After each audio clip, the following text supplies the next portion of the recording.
A number of weeks ago, we posted an explanation concerning our approach to the Lord's table here at PFBC. As some in our church family who are unable to come to a public gathering and we're not in a small group were ready to join us online and participate. However, they were disappointed when they realized we ended our live stream feed before turning to the Lord's table.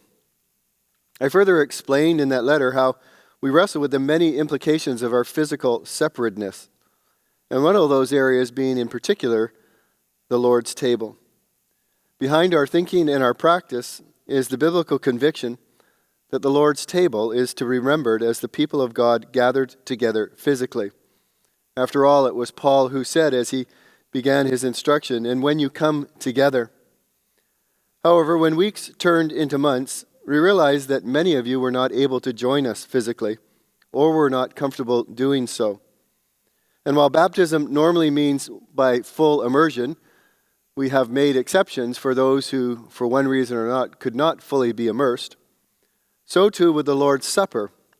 While it normally involves the physical gathering of God's people, there must be times when we need to accommodate the limitations that we find ourselves in. So, for the foreseeable future, until we are able to gather again physically, we do invite you to join with us and celebrate the Lord's table on the first and the third Sundays of each month via the live stream.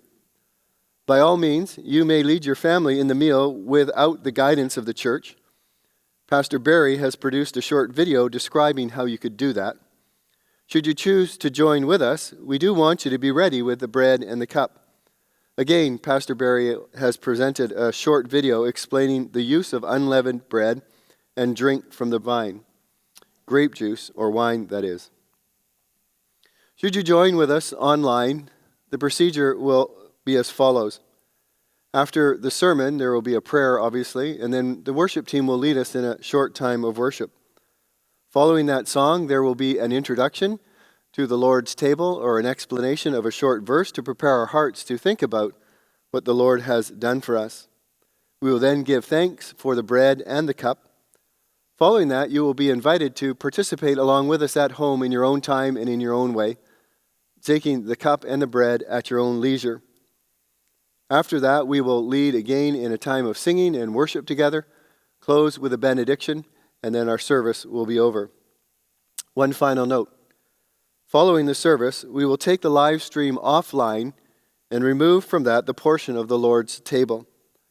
While we cannot meet together physically, we think it important that we meet together at least spiritually. And that's why we hope every first and third Sunday, when we gather at 10 o'clock, we will gather together at least spiritually to celebrate the Lord's table.